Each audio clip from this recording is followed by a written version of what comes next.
थाने में होली के बाद मनाए जाने वाले शिमगा उत्सव का आयोजन किया गया। इस अवसर में एनसीपी शरद पवार गुट विधायक जितेंद्र आह्वाड ने अपनी उपस्थिति दर्ज कराई। इस मौके पर आह्वाड का एक अलग ही अंदाज ठाणेकरों को देखने को मिला। आता महानगरपालिकेच्या निवडणुका येतील, केलेल्या कामाचा हिशोब देता तुम्हाला मला एवढंच सांगायचं आहे की महानगरपालिकेत देखील आम्हाला कौल हवा आहे। आम्ही काम करणारी माणसं आहोत, आम्ही पक्ष बदलणारी माणसं नाही। जिथे सरशी तिथे पारशी, जिधर बोजा उधर सोजा हा स्वभाव आमचा नाही। जिथे आहोत तिथे प्रामाणिकपणाने आहोत। सत्ता आहे नाही याची आम्हाला चिंता नाही, पण सत्ता आहे म्हणून त्याच्याकडे जाऊ अशातला आमचा स्वभाव पण नाही। एकाला बाप म्हटला तर त्या बापाबरोबर आयुष्य काढण्याची आमची सवय आहे, आणि म्हणून कुठल्याही अवघड प्रसंगाला न घाबरता हा तुमचा आमदार कायम शरद पवारांबरोबर राहिला, आणि जोपर्यंत जीवात जीव आहे तोपर्यंत शरद पवारांबरोबरच राहील। आणि लोकांना हे आवडतं, लोकांना गद्दारी आवडत नाही। ज्या बापाने हाताला बोटाला हात धरून हाताला बोट धरून मोठं केलं त्या बापाच्या हाताला झटका मारलेल्या लोकांना कधीही आवडत नाही। त्याच्यामुळे बदललेल्या परिस्थितीचं राजकारण बघता परिस्थिती बदलते।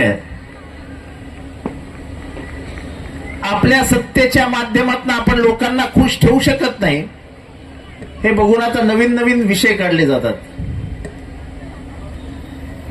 काय तर म्हणे झटका मटन का, ज्याने हे सांगितलं त्याला विचारा बरं, लहानपणापासून कुठलं मटण खातो रे बाळा गावामध्ये? मालवणला कुठलं मटण मिळतं? झटका मिळतं का हलाल मिळतं? काय माहित नाही, काय नाही, उगाच बोलायचं, भांडणं लावायची म्हणून काहीतरी विषय काढायचे। औरंगजेब कोणाचा नातेवाईक नाही, त्याला विरोधच आहे सगळ्यांचा, त्याला स्वराज्याचा शत्रूच मानतात। पण त्या औरंगजेबाला 50 वर्ष लढून सुद्धा महाराष्ट्रावरती पाय रोवता आले नाही, महाराष्ट्रावरती आपला झेंडा फडकवता आला नाही, ही आमच्या शौर्याची निशाणी आहे। शिवाजी महाराज असो, संभाजी महाराज असो, नंतरच्या काळात ताराराणी असो, एवढा बलाढ्य सुलतान हा महाराष्ट्रात टिकू शकला नाही, आणि अखेरीस त्याचं थडगं या महाराष्ट्रात उभं राहिलं। हे पुढची हजारो वर्ष प्रत्येक मराठी माणसाला अभिमानाची गोष्ट आहे की या सुलतानाला आम्ही या मराठ्याच्या मातीतच ठेचला। इतिहास पुसून टाकायचा। औरंगजेबाची कबर काढायची म्हणजे शिवाजी महाराजांचा इतिहास उद्ध्वस्त करणं हेच आहे ना। अफजल खानाला कुठे मारला असं जर प्रश्न विचारला तर काय सांगाल? की प्रतापगडावरती माझ्या राजाला मिठीत घेऊन मारण्याचा प्रयत्न केला, माझ्या राजाने अत्यंत हुशारीने 2 मिनिटात 6 फूट 6 इंचाच्या अफजल खानाला 2 मिनिटात झोपवला। ही आमच्या राजाची कर्तबगारी आहे ना।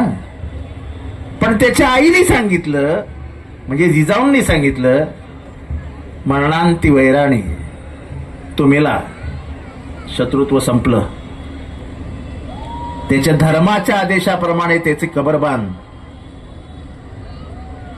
आणि म्हणून अफजल खानाची कबर ही पुरंदराच्या आपल्या प्रतापगडाच्या पायथ्याशी आहे। ती माझ्या आईच्या संस्काराची निशाणी आहे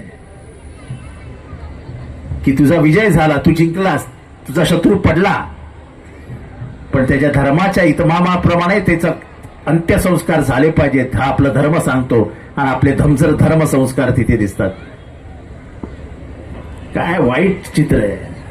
विधानसभेमध्ये मोठे मोठे मंत्री ओरडून ओरडून सांगतात आम्ही छावा बघितला आणि आम्हाला संभाजी समजले। अरे तुम्हाला संभाजी समजलेच होते आजपर्यंत? अरे आम्हाला लहानपणापासून संभाजी माहिती आहेत, तुम्हाला इतिहासच माहित नाही। संभाजी महाराजांचा इतिहास समजण्यासाठी तुम्हाला छावा बघावा लागतो। ह्याच्या एवढा मराठी माणसाच्या मराठी मातीचा पराभवच नाही। अरे आम्हाला विचारा, महाराजांच्या जन्मापासून मृत्यूपर्यंत, संभाजी महाराजांच्या राज्याभिषेकापासून मृत्यूपर्यंत आणि ताराराणीच्या लढायांच्या सगळ्या कहाण्या आम्ही अशा तोंडावर न सांगतो, तोंडावर। आम्हाला पिक्चर नाही पाहावे लागत. या मराठी मातीच्या इतिहासाला पुसण्याचं काम, शिवाजी महाराजांना छोटं करण्याचं काम राजकारणात सुरू आहे. ही कृपया तुम्ही लक्षात घ्या. मी बघत होतो आतमध्ये, राजापूर कोणाची ओर नगरी, त्या राजापूरमधनं कोण कोण गेलं. ज्या राजापूरमधनं मधु दंडवते गेले, त्या राजापूरमधनं नाथपै गेले. भारतीय लोकसभेमध्ये दोघांनी आपलं दैदिप्यमान कर्तृत्व गाजवलं. ही दोन महान माणसं म्हणजे नाथपै आणि मधु दंडवते. आज त्या राजापूरमध्ये दंगली होतात. सगळा कोकण अस्वस्थ करता तुम्ही.